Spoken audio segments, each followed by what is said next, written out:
Was pizza or hot dogs the most popular dish in medieval Europe? Did everything go well with Jello or just with an aspic? And what of hamburgers? These and other questions will be answered right after this.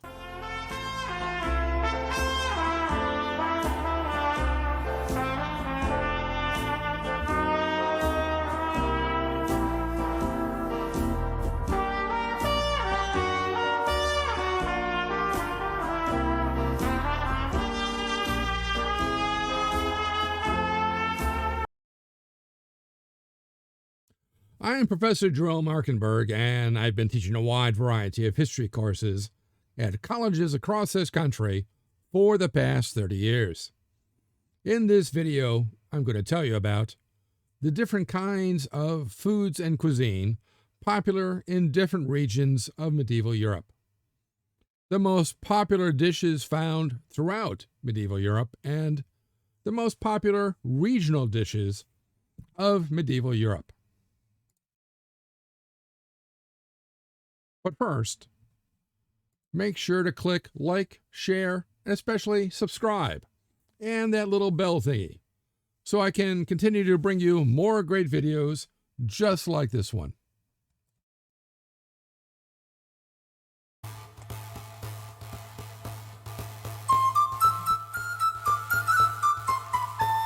Popular dishes across medieval Europe were, as seen here, egg dishes, such as the omelette.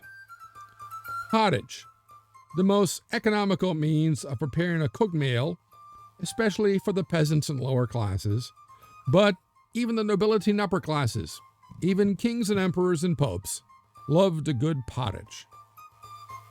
Pies. Pies made of meat, cheese, and vegetables were very popular, but pies made solely with fruits and nuts were, oddly enough, not. And of course, the Parma pie, as you see here, an unusually tall pie filled with layers upon layers of different kinds of meat and fowl, which was popular all across medieval Europe. Another type of food that was popular all across medieval Europe were aspics and galantines, or jellies, as seen here. Meat, fish, and other foodstuffs, not fruits or marshmallows, which didn't really exist yet, but meat, fish, and other foodstuffs, vegetables primarily, were often frozen, so to speak, in a gelatin made from animal hooves, with perfectly transparent jellies the most sought after, achieved by repeatedly boiling and straining the gelatin broth. Why? Because gelatin also helped to preserve the food that was encased in it for longer. However, none of these jellies, and jams couldn't be made because of sugar being so expensive, but neither jellies nor jams were ever spread on bread, toast, or other bakery goods. Apparently, it just never occurred to anybody. Color was an important aspect of medieval cookery, one which Europe may have inherited from the Arabs. And as such, it is not surprising that dishes were often named for their color. For example, blancmanger or white sauce, as seen here. The green sauce, because of course it looked green. Black pepper sauce or broth, as seen here. Yellow sauce or pottage, seen here. And, of course, the mint sauce. Now, the most widely popular across Europe was the Blancmanger. This is the one here. This was made with rice, chicken, and almond milk, with sugar sometimes added.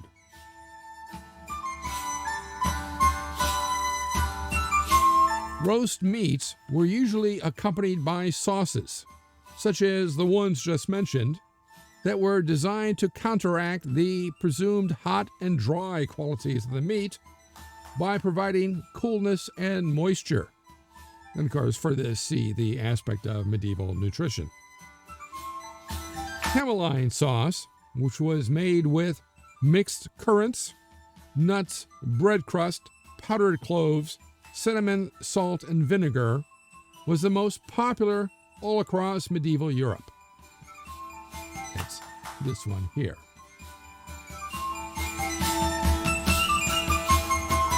Gratonea, as seen here in the top picture, was a fried dish that appears in many medieval cookbooks, all of which have chicken or capon meat, egg yolks, milk or verjuice, and spices.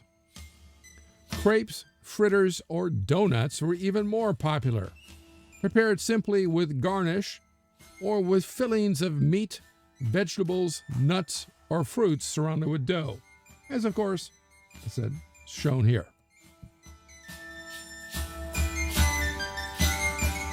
The cuisine of medieval England.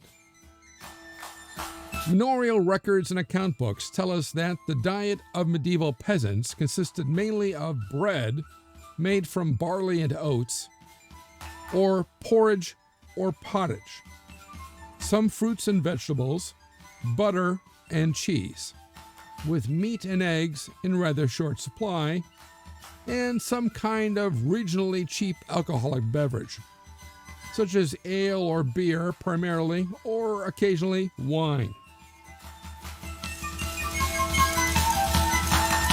The poorest of the poor ate vegetables cooked without meat and drank water, or ate bacon rind and beans if they could afford it. For example, milk, brown bread, bacon, and an occasional egg are the diet of the poor widow in Chaucer's Nun's Priest's Tale. Peasants who could keep a cow or some sheep at least had access to milk and dairy products.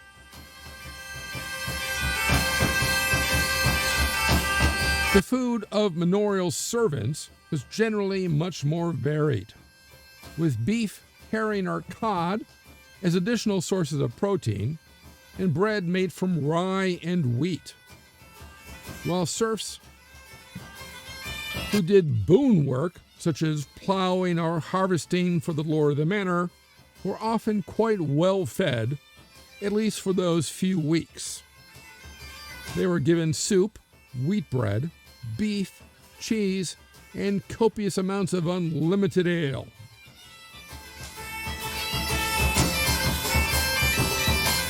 Housewives had the choice of buying their food in shops, in the market, or from street hucksters.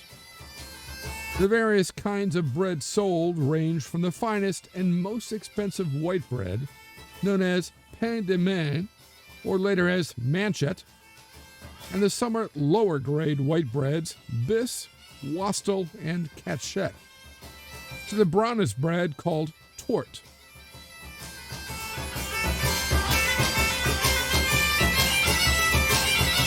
Butchers sold the meat of large animals that were slaughtered on the spot.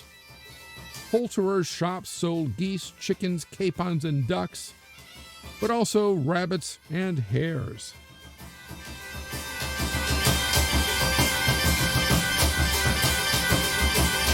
Cookies could be bought at a nearby pastry shop, and spices, vinegar, cooking oil, salt, sugar, and honey at a spicer's. This, of course, the pastry shop, and this is the spicer, showing off his various wares. In medieval France, eggs were used in great quantity as secondary but not main ingredients. So there were few, oddly enough, omelettes. Most fruits were eaten raw or coated in sugar, such as apples and quinces, made into a sauce, while French cooks excelled in pottages, broths, civets, roast, and sauces. But dumplings, pies, pasta, stuffed fritters, candied foods, compotes, and jams were extremely rare.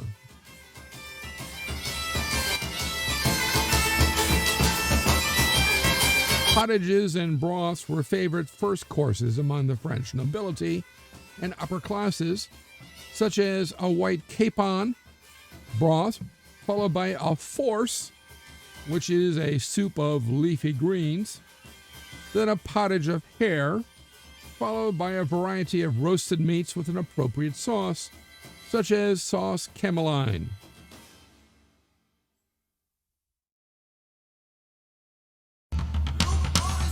This second course would have been followed by entremet, sweet or savory dishes, whose prime function was entertainment.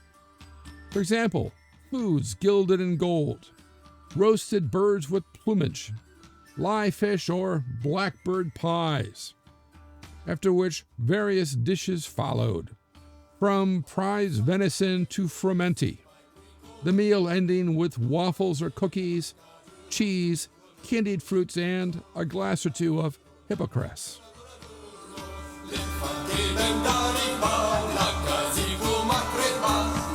In medieval Germany, multiple cooking of meat and fish is characteristic. For example, a suckling pig would first be prepared by skinning it, then cooking its meat and returning it to the skin, then boiling it, and finally grilling it over a low heat. This was one way to make sure the meat was fully cooked, but also gave cooks the ability to debone the meat, season it, and turn it into a delectable stuffing.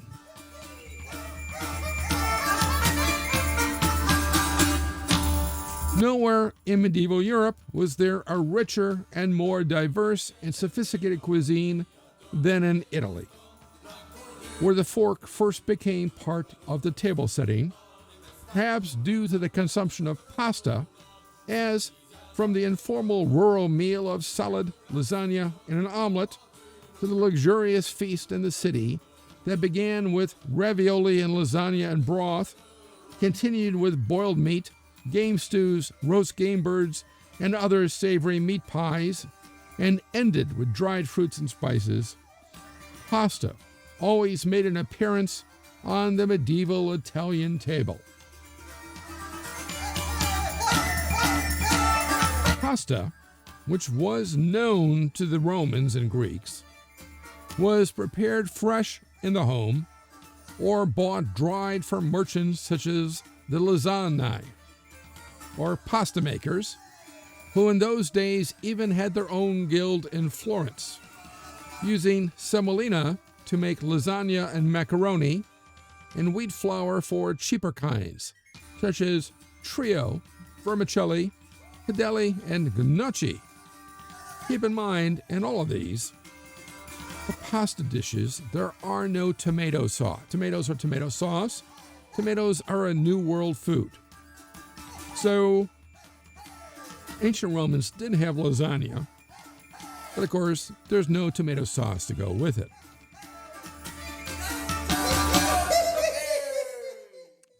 Many pasta dishes were served with spices or grated cheese, or filled with a meat, vegetable, or cheese and egg puree, then cooked in broth and served with grated cheese, known as ravioli, tortelli, or tortelletti. Though ravioli and tortelli were also names used for fritters that contained similar fillings and were normally served with sugar. Yes, it sounds odd having pasta served with sugar, but I have had it. It actually tastes quite well. Make sure it's a granulated sugar. I did make it once with confectioner's sugar. Not very good. Way too gloppy and clumpy.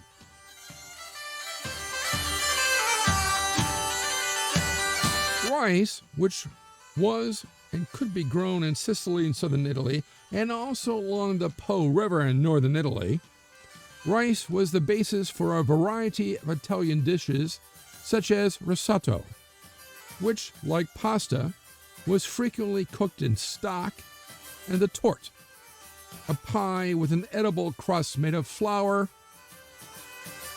and butter, which became the rage, while the torta bianca was made from finely cut fresh cheese, egg whites, sugar, ginger, pork lard, butter, and some milk, served with fine sugar and rose water on top.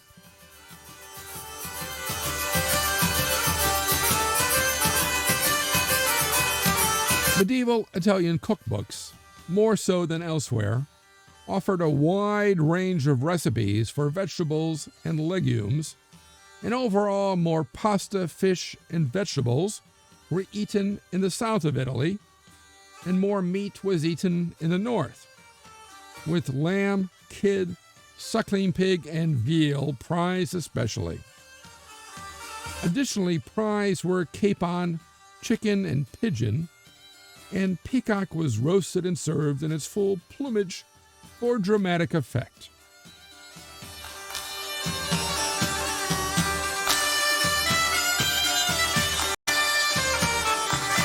In Italy, as elsewhere in medieval Europe, eggs were used in great numbers in the kitchen. But no other cuisine seems to have come up with as many egg dishes as the medieval Italians. For example, omelettes, or omelets recooked in a grill with fresh eggs, sugar, and cinnamon. Fried eggs, eggs over easy, eggs over hard, eggs fried on both sides, eggs poached in water, milk, or wine, stuffed whole eggs on a spit, whole eggs cooked in the coals or broken in the coals, boiled eggs, Florentine eggs with a herb and spice mixture replacing the egg yolk, and eggs deep fried in a thin dough.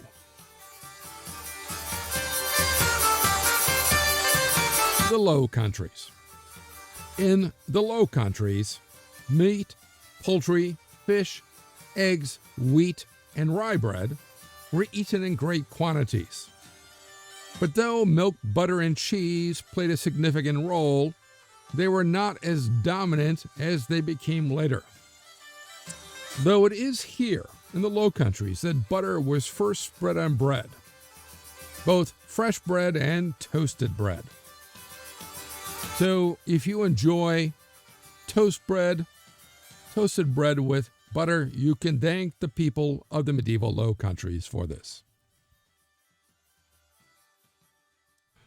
In the Low Countries, the third course became the banquet, or little bench, which is the translation, on which a cold buffet of pastries, pies, cookies, comfits, dried fruits, nuts, porridge, cold meat, fish in aspic, baked apples and quinces, and raw salads was placed, eventually becoming its own meal later in the evening, and the word banquet coming to describe an entire festive meal.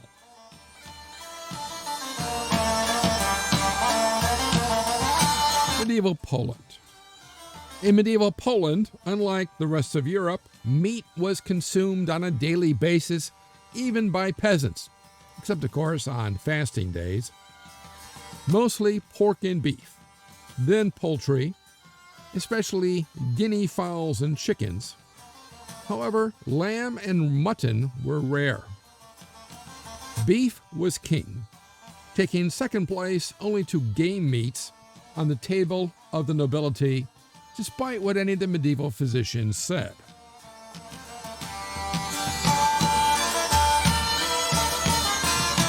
Bacon especially was popular in Poland among all classes, with lard the cooking oil of choice.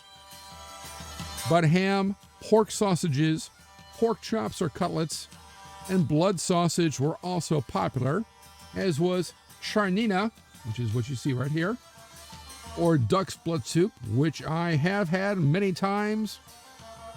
Tastes delicious. And barch, or beet soup.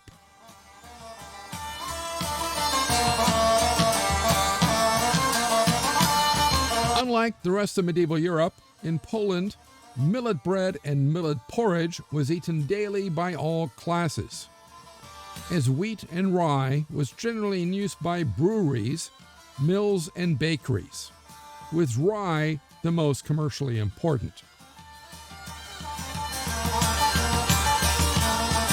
Millet porridge, or kasha, as seen here, was cooked like modern oatmeal until thick, then eaten plain or with milk, or cooked with meat or vegetable stock, to which was added dried peas, fresh root vegetables, and sometimes cheap cuts of meat. This was strictly fare for the peasantry and lower classes, as was pierogi, or stuffed dumplings. Still one of my favorites.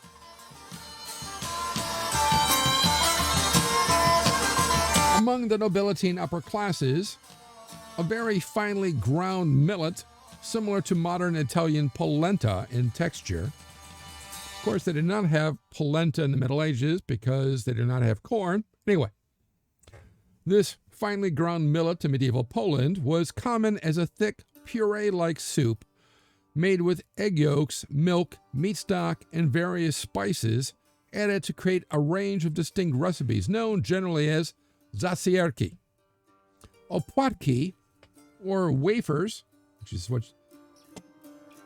what you see here, were also popular. Breads, especially popular here among all classes, were rye bread with caraway seeds, black rye bread or black bread, wheat or manchet rolls, oberzanki or bagels, rogale or crescent rolls, tortai or cheesecake.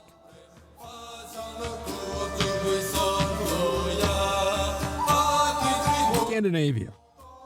In medieval Scandinavia, the cold climate made grain cultivation difficult, so wheat could cost at least twice as much as barley and rye. And since barley was the most widely grown, most of it was used for making beer. So rye was the principal bread grain, as oats were considered fit only for animals, which was, generally speaking, the attitude common in the Middle Ages across Europe.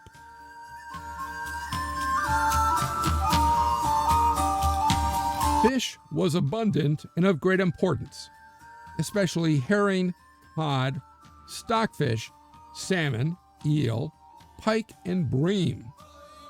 But beef, cheese, and butter was also important, especially in Denmark, with peas, turnips, broad beans, onions, carrots, leeks, and kale, an indispensable part of the diet.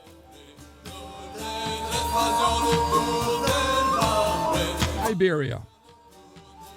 In Iberia, medieval Spanish and one could say Portuguese cuisine was somewhat similar to the rest of medieval Europe, but was also heavily influenced by Arab cuisine, which used chickpeas, lentils, apricots, quinces, peaches, dates, apples, pears, garlic, onion, cinnamon, cumin, ginger, turmeric, saffron, sumac, caraway, sesame, mint, arugula, and rue.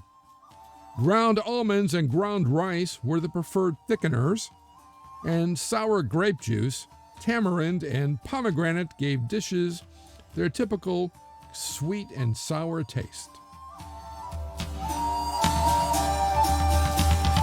Sweets were made with orange blossom water or rose water, and a variety of dishes were garnished with raisins, pine nuts, blanched almonds, and pistachios.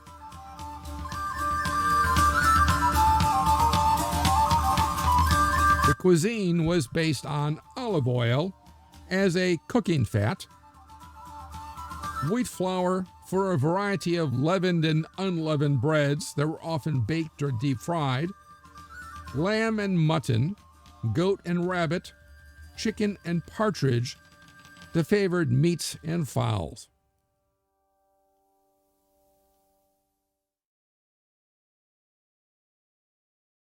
Pounded meat turned into spicy little meatballs, and deep-fried dough preparations were common, along with marinating meat that both prepared meat and preserved food simultaneously, while another is the use of bitter oranges and rose water, along with asparagus and eggplant dishes. All these pictures of food is making me hungry.